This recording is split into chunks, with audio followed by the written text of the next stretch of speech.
नमस्कार बंधुरा Sundarban village cooking এ আপনাদেরকে স্বাগত। এই যে লাউ বাগানে চলে আসছি।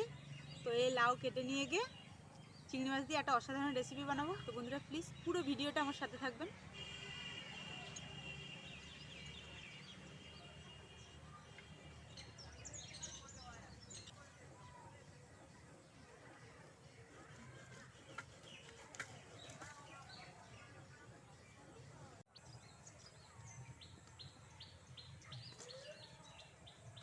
বন্ধুরা দেখুন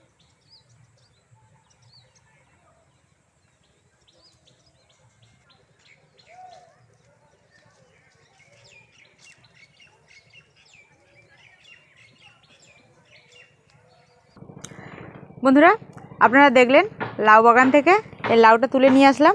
তো লাউটা এখন আমি কেটে নেব।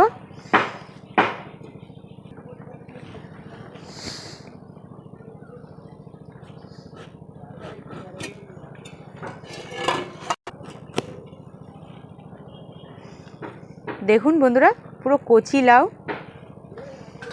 আমি যেহেতু চিংড়ি মাছ দিয়ে লাউটা রান্না করব তাই এরকম সরু সরু করে কেটে নেব লাউটা।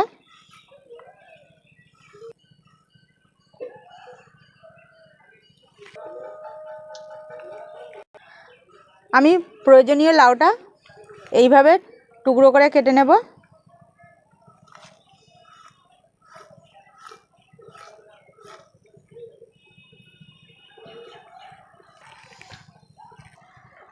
লাউটা আমার কাটা হয়ে গেছে। এখন আমি এই দেশি চিংড়ি মাছগুলো কেটে নেব।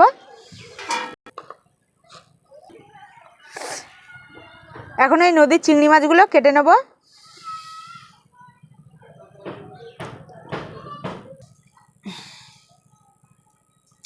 প্রথমে চিংড়ি মাছের এই মাথাটাকে কেটে নেব। পুরো খোসাটা ছাড়িয়ে বাদ দিয়ে দেব।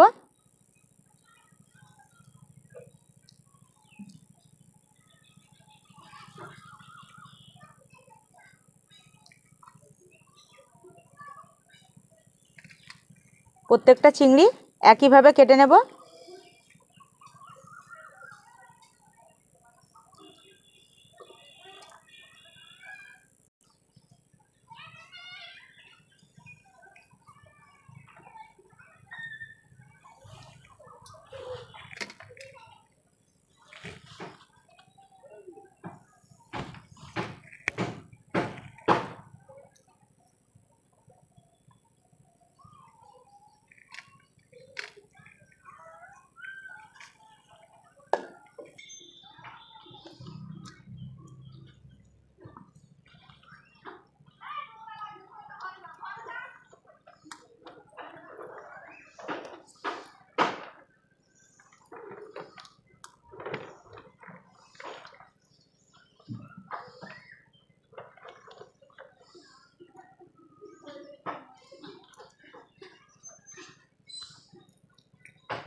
চিংড়ি মাছগুলো কাটা হয়ে গেছে। এবার মশলাগুলো রেডি করব।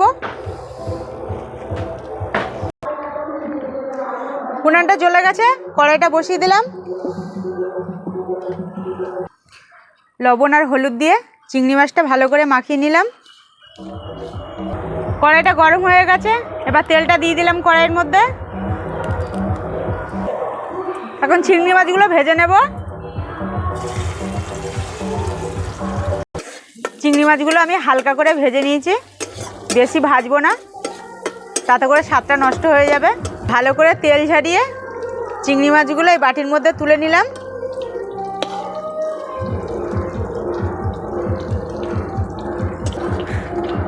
এখন আলুগুলো ভেজে নেব। লাউ চিংড়ির আলুগুলো ভালো করে ভেজে নেব। এখন আলুগুলো ভালো করে ভাজা হয়ে গেছে, এবার তুলে নিলাম। কড়াইতে আবারও একটু তেল দিয়ে দেব। লাউ চিংড়ির জন্য বেশি মশলা আমি ব্যবহার করব না। নিয়েছি 4 টুকরো কাঁচা লঙ্কা আর কালো জিরে। তেলটা গরম হয়ে গেছে, এবার কাঁচা লঙ্কা চেরাগুলো তেলের মধ্যে দিয়ে দিলাম, আর দিয়ে দিলাম কালো জিরে ফোড়ন,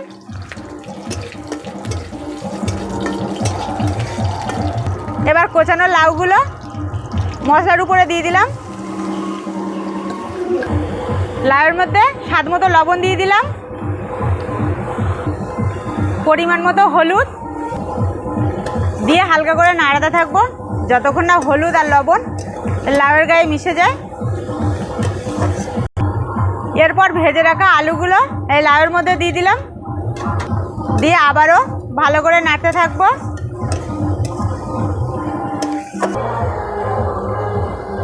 এবার লাউ আর আলুর মধ্যে চিংড়ি মাছ দিয়ে দিলাম, দিয়ে আরও কিছু সময় রান্না করে নেব।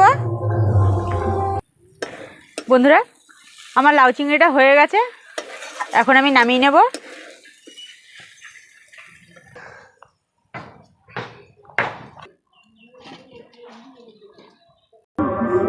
বন্ধুরা, আমার রেসিপিটি প্রস্তুত। তো কেমন হয়েছে আমাকে অবশ্যই কমেন্ট করে জানাবেন, আর আমার চ্যানেলটাকে সাবস্ক্রাইব করে রাখবেন, পাশে থাকা বেল আইকনটাকে ক্লিক করে রাখবেন। দেখা হচ্ছে নতুন ভিডিওতে। নমস্কার, ধন্যবাদ।